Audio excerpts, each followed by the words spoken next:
Hello, welcome back to another episode of the Menswear Style Podcast. I'm your host, Pete Brooker, and today on the show, I am talking to the founder of Kostüme, Ed Bartlett, winner of multiple awards, including 10 out of 10 and Product of the Year for its Comfort Break cycling shorts. Kostüme is a leader in innovative, responsibly made technical cycling apparel, combining high performance, comfort and utility with exclusive artist collaborations and obsessive attention to detail. Produced and sourced entirely in Europe by multi-generation family-run partners, Kostüme products are made entirely from premium recycled materials and released in limited edition pre-order batches known as edits. Okay, well, big fan of Ed's, big fan of the brand, and to tell you more about Kostüme is the founder, Ed Bartlett. Sure, thank you. Yeah, thanks for the invite. I appreciate it.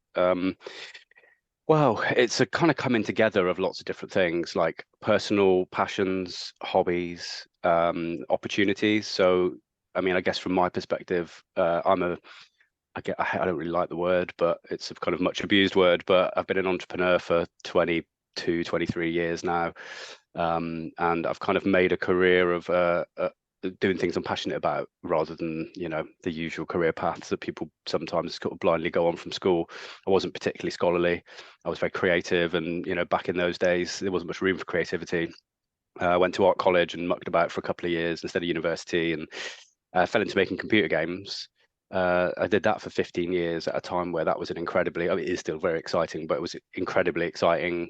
I learned an awful lot there about, business and so on.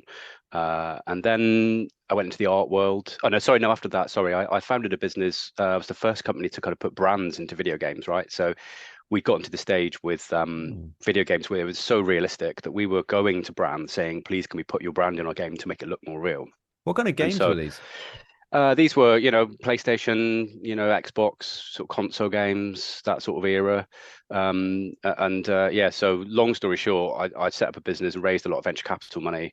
And that was going very well, very successful. And then, I don't know if you remember the subprime house crisis happened, Lehman Brothers went bust and all the money stopped coming to the market. And I sort of at the same time had realized I wasn't actually enjoying what I was doing either. And actually what I was really passionate about was art. And so I'd been sort of getting quite into going to art exhibitions, and it was the early days of like Banksy, like street art in Shoreditch. And it was a very exciting time. And I came up with the idea of being like a band manager, so I was hanging around with a lot of people that manage bands and in fashion. And it all sounds very glamorous. It wasn't very glamorous. It was pretty grotty, to be honest. The idea of sort of being a band manager for artists, essentially. So that's where we'll come on to that later, but that's where the art aspect of Kostüme comes in. And then I got divorced, decided I wanted to live in London anymore. I moved to Bristol. I'd been sort of getting more and more into cycling as a sort of hobby, and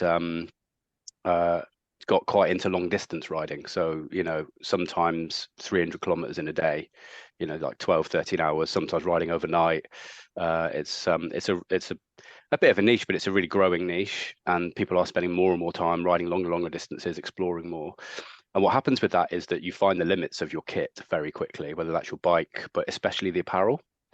And being curious and being an entrepreneur and not really having the fear gene, I sort of started thinking about ways of doing it better. And when you're spending 13 hours on a bike, you have a lot of time to obsess, and your brain goes into insane amounts of detail. Sometimes it may not be about your apparel, it may be a song lyric that goes over and over in your head for 5 hours. It's ridiculous. But more often than not, you've got a lot of time for kind of creative thinking, right? So I started wondering why these brands are so obsessed with like racing and the Tour de France and heritage, and why aren't there more people of color riding? Why don't I see more women cycling? Why can't I just find a pair of bib shorts that fit me properly, And then COVID happened, and I'd been planning to do the art thing in Bristol actually when I moved here. And of course, then suddenly the artists couldn't exhibit. The world stopped turning. There were no art fairs, no exhibitions, nothing in public.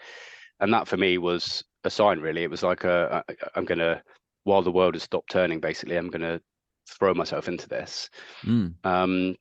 And that's really where Kostüme came from. And obviously, this just doesn't just happen overnight, right? There's an awful lot of work that goes into creating a brand like this, designing and developing products, putting things to market. So there was a pretty protracted period initially of like ideation and coming up with a business plan and a business model. I guess it's probably worth summing up to kind of what Costume is maybe quickly as well before I get Please, into that. please, yeah. So the concept is this is an interesting one, right?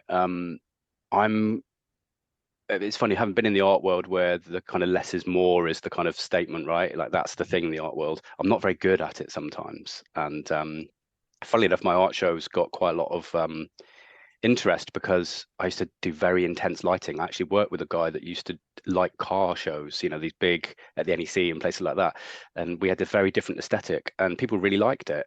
Sometimes when you come at something from the outside, you do things differently and people like that. People get bored of the status quo. And that's kind of what Costume is. So it was a case of looking at what works, what has worked historically in cycling, what's the kind of current cutting edge, and what could be new and different. And what we do essentially is we cut out all of the waste. So it's funny. There's a guy, I don't know if you know, do you know Fram Jacket? Yeah, I know. Nick, Nick, yeah, Nick his Hussey. surname. Yeah, that's the guy. Yeah. Yeah, I've had him on the show before. Yeah, Have we've you? spoken to Yeah, Nick. Yeah. yeah. So he's also a cyclist, right? And he saw we had this incredible 10 out of 10 review in road.cc. We also won product of the year. He was looking for bib shorts. He messaged me very kindly on LinkedIn and said, listen, all looks great, but your website, you're just trying to say too many things, basically, right? And like it Mm, comes down to that thing of like narrow down what it is in one sentence. mm. And I found that really, really hard. And I still find it quite hard. Hence, I've just given you a long rambling monologue instead of just telling you what it is. Because it's a lot of things. There's the sustainability angle, there's the art angle, there's the exclusivity and limited editions, there's the incredible fabrics that no one else is using. There's a lot going on there. What I've kind of settled on is that we make the best possible cycling apparel. Mm. So we could just say the best, but a lot of brands say they make the best, and it's very subjective. Mm. Obviously, we've got the Road CC review that says also that we're the best, right? And look at our Trust Pilot, and a lot of our customers say it's the best. For me, it's the best possible, and what that means is other brands cannot compete with our model. Essentially, it's so efficient, and we cut out so much waste in the process from the development standpoint right through to kind of the product, the end of life, the retail side of things, that we have so much margin left to play with that we're able to spend so much more on fabrics. Ultimately, technical apparel especially lives and dies by the fabrics. Mm. I mean, all fashion does, right? Fashion is fabric ultimately. Mm. And so you can immediately pick up a pair of our bib shorts versus even the high-end competitors, and you can immediately see the difference. I Mm. actually just went and did a test. We talked about it briefly before starting the podcast. We went to test the chamois pad versus lots of our competitors, and the guy that runs the test place, he's a bike fit guy, so he sees every short on the market, every bike, every saddle. He's never actually seen ours in the flesh, and the second he held onto it was like, oh, okay, right, yeah, this is special. And he actually tried a pair on as well, and he's actually ended up buying a pair. So it really is, it's a differentiator. It's and the the the key thing for that is the pre-order model. So you can't just buy our kit on the website. Actually, at the moment you can, but that's another story. That's like early samples and stuff we have made. The idea is that we, a bit like Fram Jacket and actually also a bit like Painter Jacket, we pre-sell everything, and it's a limited edition batch. Each batch has an artist attached to it. Ah. So as that brings that kind of exclusivity, the creativity, because that's also something that's been lacking in cycling. And we only make what we sell essentially.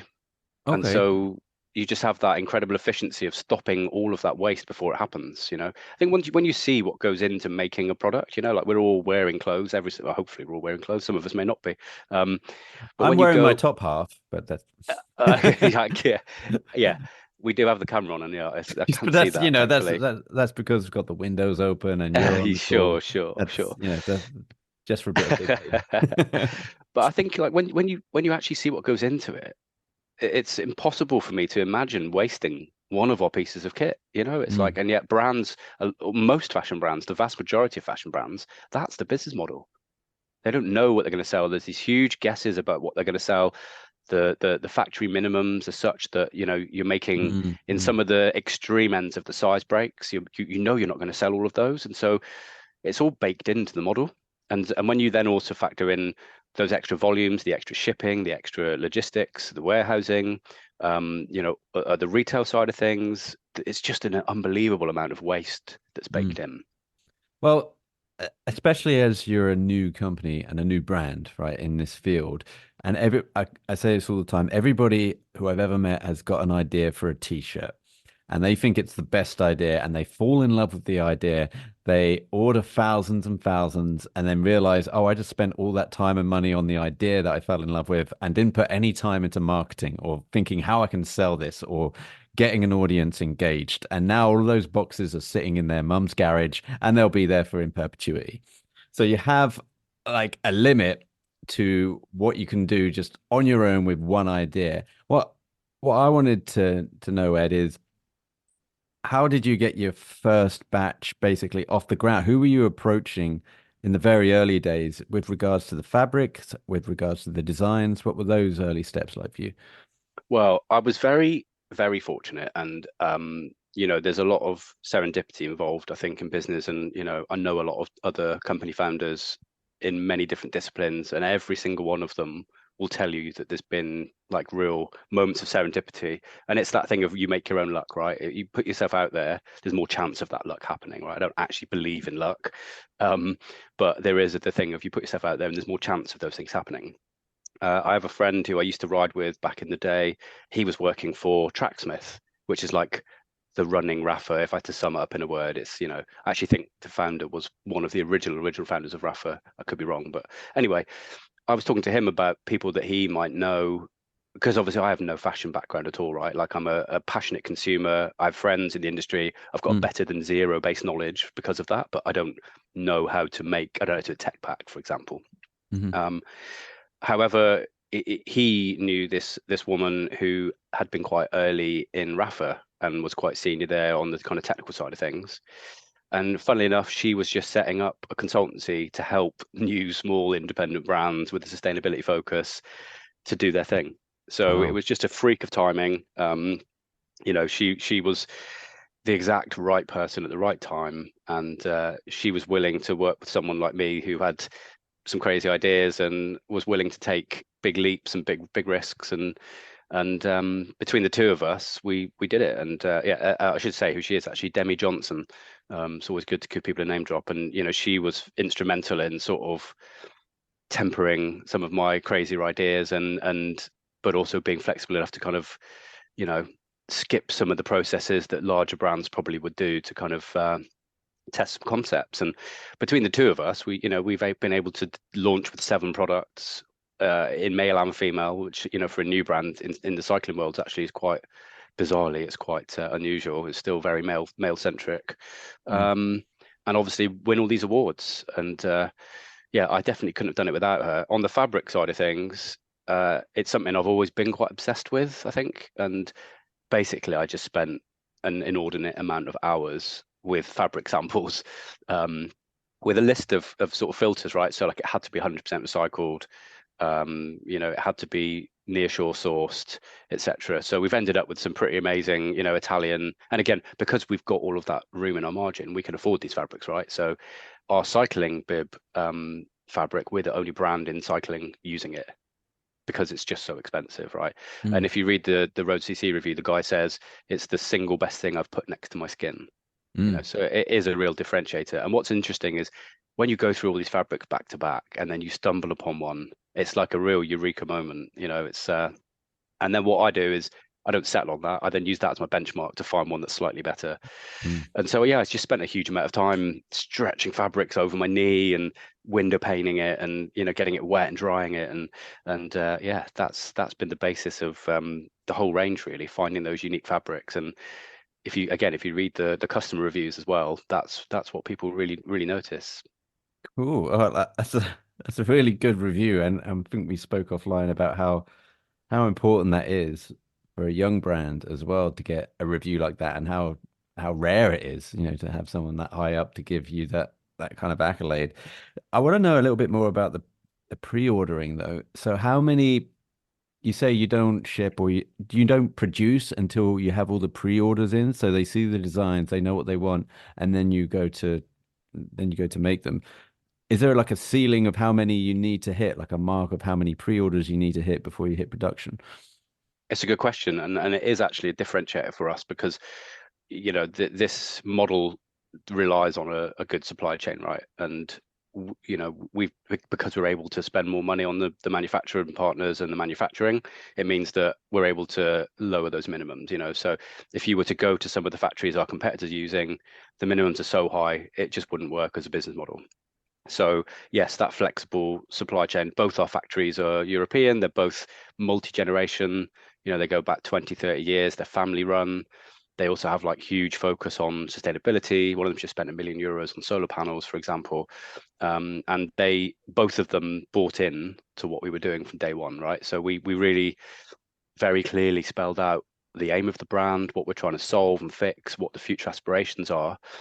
And they were willing to work with us on that. And so there isn't really within a cost parameter. For example, we've just done a club kit for the local long distance cycling club. I say that it makes them sound small, but they're actually the leading in the country, if not the world. Audax Club Bristol. They do all these like ultra long distance rides, like Paris-Brest Paris, like 1,400 kilometers. So they really put the kit through its paces. I've been able to do individual rider club pocket numbers on the backs of the pockets, so you've still got this unbelievable quality product. Most of the brands that are able to do that, it's, you wouldn't want to stand too near a naked flame wearing their kit, without wanting to be too offensive. It's, it's quite basic kit, but our model and our supply chain allows us to do that. I've settled on a number for the limited editions for 350, mainly because it was got to start somewhere, right? It could have been anything. I think you could do 2,000, the size of the global market. You could do a limited edition of 2,500, and it would still be limited edition compared to the rest of the market. But it seemed like a good place to start. And so what happens is, and again, this isn't a new thing, right? So Paint a Jacket do a similar thing. They sell out in like 5 minutes when they release a new batch of jackets. You basically have a window in which you can order. It may sell out before the end of that window, and so it introduces that bit of FOMO. Obviously, when you introduce the artworks as well, that also, if someone likes that particular artist or artwork, they've got to get in quick because they may miss it. It's look at a brand like Supreme, for example. It's that sort of sensibility of like, it may become collectible. And the artists we're working with right now, there's some big name artists, but they're not Damien Hirst, right? So there is still room. And I think what's really exciting for me is the storytelling angle. So, if you're trying to build a consumer brand now, especially in something tribal like cycling, the storytelling is really essential. And those artist collaborations, the directions we can go in with those collaborations, it gives us a huge amount of room for storytelling before you even get to the products and the bike and cycling and all those great stories. Yeah. And longer term, and I may be revealing too much now, but it may not just be artists, right? That collaboration could be anyone. It could be a celebrity. It could be another cultural brand, high fashion brand, and again, you look to someone like Supreme and the kind of collaborations they do, and then it gets really exciting. And then when you start pushing the products potentially outside of cycling, you can imagine where this might go, but the model will always stay the same, and that's the thing that kind of changes the game. Yeah, I had a couple of mugs a few years ago that had the drawings of Roger Moore, and I think David Bowie did a drawing as well on this mug. And I can't remember, I think it was for Cancer Macmillan. They released these ranges of mugs with these celebrities' art. Now the art was terrible. I mean, I love Roger Moore, but he was just drawing a stick insect of a matchstick man of the saint, right? So Yeah. that would look pretty horrible on a t-shirt, but yet it had that real exclusivity to it because it was, the profile name literally just elevated it in my mind. David Bowie one, not so much. And there was someone other celebrity who I forget his name did one, and I thought, God, I don't even like the celebrity. I don't like his drawing. And my flatmate broke the mug. He goes, "Oh, I'm so sorry. I'll replace it." I said, "Don't worry, I'm all good." He goes, "But this was worth." I was like, honestly, to me, it's just a mug with a crap drawing on it. I don't give a crap who drew it because I don't like the guy. So this is, it's better on the floor in bits than it is in that cupboard. Yeah. But yeah, so that's actually an interesting window for you, is having, I guess, people with high profiles that aren't typically known for their art. Now, how does that fare against artists who are known for their art, if you know what I mean? How do you think there's going to be a price comparison or a demand comparison? Yeah, well, that's the interesting thing, right? It's all a big experiment. And the key point there is that we're not making the things in advance. So it really doesn't matter to some extent. If you're having to produce that range up front, like most brands are, then you end up in the issues that retailers are facing at the moment, right? Like, how many brands have gone bust in the last year because of the overstock issue? Mm. And I'd say, right, the last 18 months, maybe 2 years since the whole consumer crisis has started, that's been the number one issue, right? Is people just can't sell anything or as much. They've all, certainly in the cycling world, very stupidly as kind of forecast that this growth from the COVID bubble is going to keep on happening, right? I don't know where they thought these people were going to keep coming from. Mm. And then all these brands are just left holding insane amounts of stock. They've got new season stock coming online that's already been planned a long time ago, that's going to Mm. come into the channel. They're discounting like crazy. It's obviously damaging for the brand, it's damaging for the ecosystem. It's just not sustainable at all. Mm. Well, how about so I've got a Peloton. I'm not sure if that's a swear word on this interview, but is it possible to do the tests and comparison and have the gear that would work on a Peloton as it would in the wild, or is it overkill to wear it just for indoor training? No, I think it's absolutely apt. And in fact, in some ways, it's more demanding indoors because when you're cycling outdoors, you move around almost imperceptibly at times. You're constantly moving on the bike, whereas in a fixed environment, it's more demand, especially on bib shorts. Mm. So yeah, we've had people who've bought our bibs to kind of buy them. It's not a cheap purchase, right? Our bibs are £180. Mm. If you compare that to the other market leaders, theirs are more like 230, 250, 300 even. So Mm. we're able to actually undercut them. But we've had people coming back to buy a second pair to then wear for their indoor training because they would normally wear cheaper shorts for indoors because it's Mm. not as important. But when they've put our shorts on, it's a guy made a comment to me. He said it's like that first time you have the £35 bottle of wine, and you have to go back to the 9.99 bottle, and you Mm. really kind of see that difference. And yeah, so we've had quite a lot of people come back and buy second and third pair. So yeah, that's quite interesting. But no, I think it's the indoor thing has become a bigger thing, not just with Peloton, but the kind of the trainers that you attach to your bike have become much more affordable, and Mm. Zwift has obviously become a huge thing now. And people actually have racing leagues and meet with friends and ride. And obviously with our weather, obviously we're in the UK. I don't know how many of your users are listeners are abroad, but it's been obviously just the wettest I can I I can even know remember. I think it's like I heard a friend of mine say who makes cricket bats for a living. I Mm, used to work for him, and he has to go out and someone get has all the to. trees, right? So yeah, someone had to.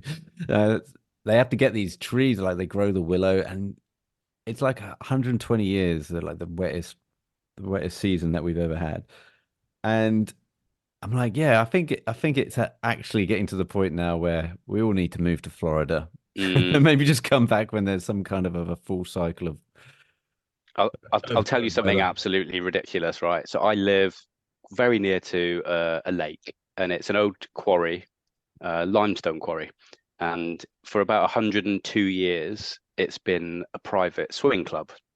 So back in the old days, people have been dipping in it, and then this guy bought the rights to it and then turned it into a swimming club, right? And so it's got a huge history. It's currently closed because of flooding.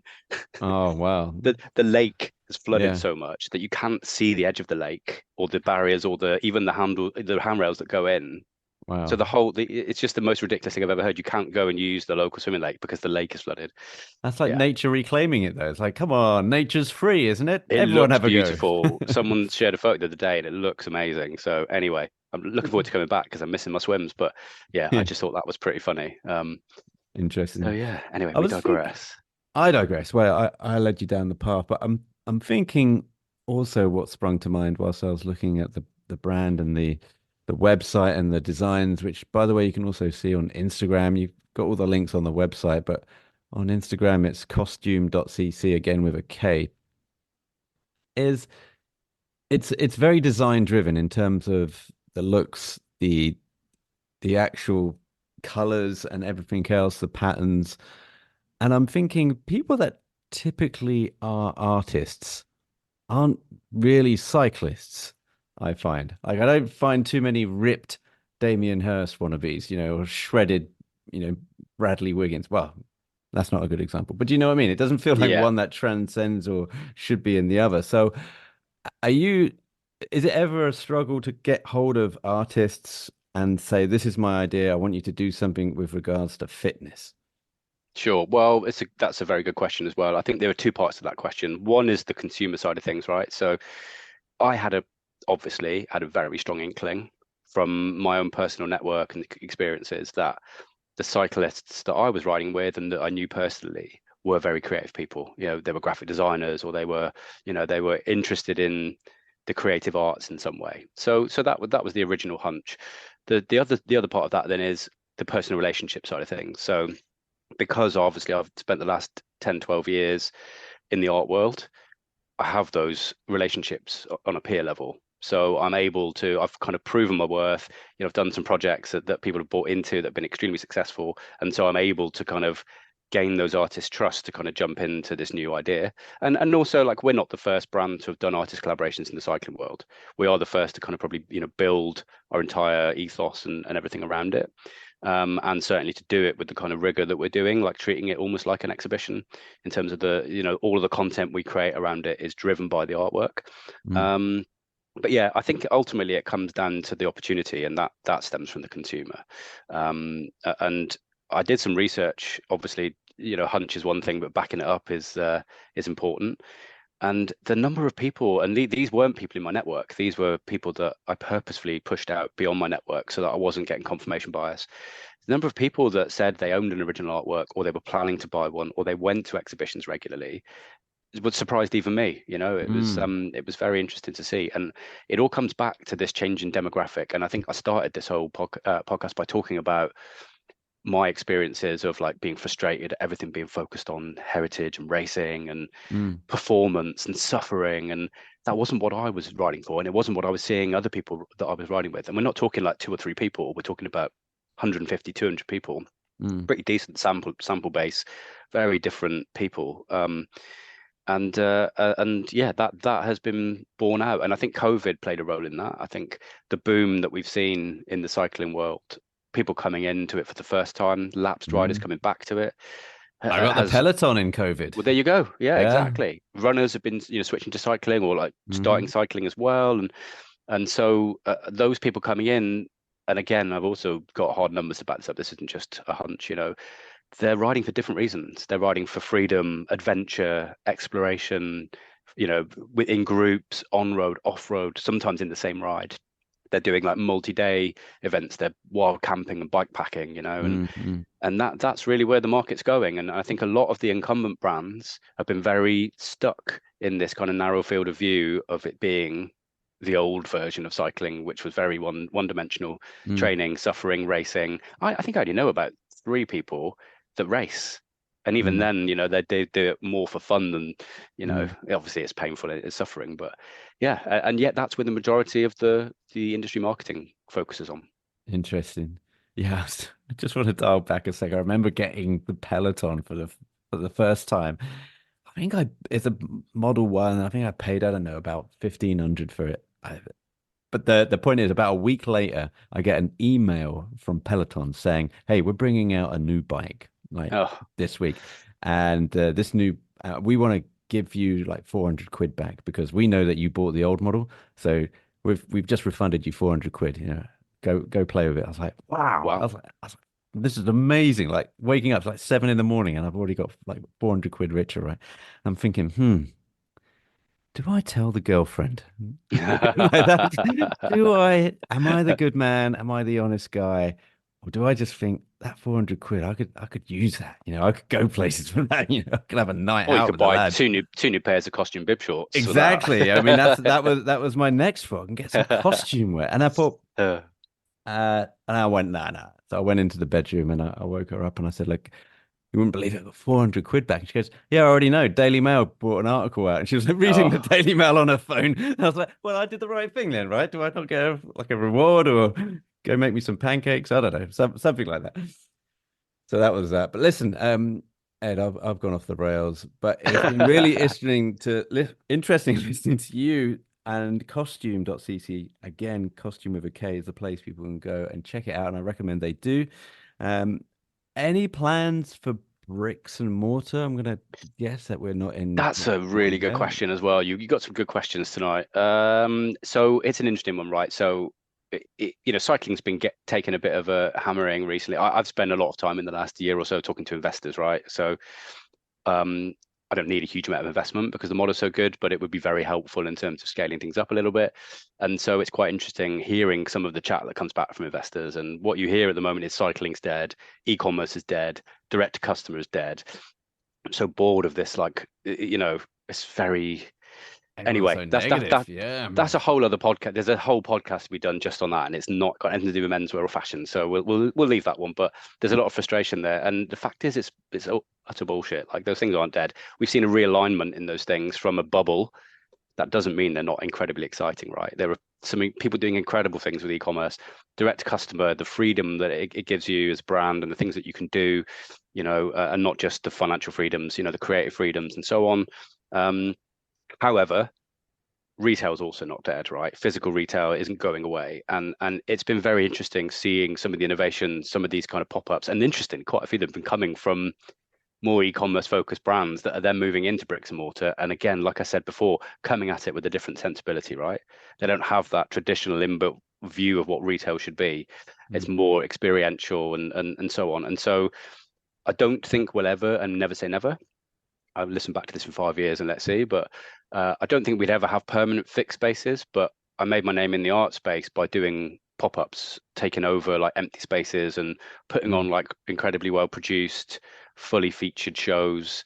And I can see definitely there's room for us to do those kinds of things in the kind of physical world, and tying the two things together. And I think somebody on LinkedIn had a word for it the other day, and I don't remember what it was. It was like a one of those horrible hybrids of the two different worlds, like freemium, it was but it was, hang on, physical, I don't remember. I'll if I remember, I'll ping you and tell you. But ping it over. It was a very interesting. It's interesting. It shows how much is happening that someone's now thinking of a word for it, right? So yes, I absolutely do think that there's room for that. But I think certainly the kind of the pop-up side of things, and obviously we live in a world now where there's an awful lot of amazing empty retail space, right? Something has to happen with it. So it gives brands like ours a chance to come in and do something short and impactful and creative, and get products in hands. Because as I said at the start, when someone sees that for the first time and touches it and stretches it for the first time, they really do see that benefit. And unfortunately, you don't get that with a purely online experience. Yeah, absolutely. Well, like according to that guy, the best thing he's had against his skin. There you go. Right? I'm gonna get that tattooed, I think. Actually, that probably inappropriate. It's literally skin, isn't it? Well, I mean, you also got to feel sorry for his wife, who's bought him a whole load of t-shirts and coats over the years. It's like, okay, well, thanks. Let's just put all that on the bonfire. Yeah. Well, listen, I know you got a hard out. We better crack on. Ed, thanks so much for jumping on, and best of luck with the brand. And I hope to speak to you soon. Yeah, thanks. Thanks for inviting me. I really appreciate it. Thanks.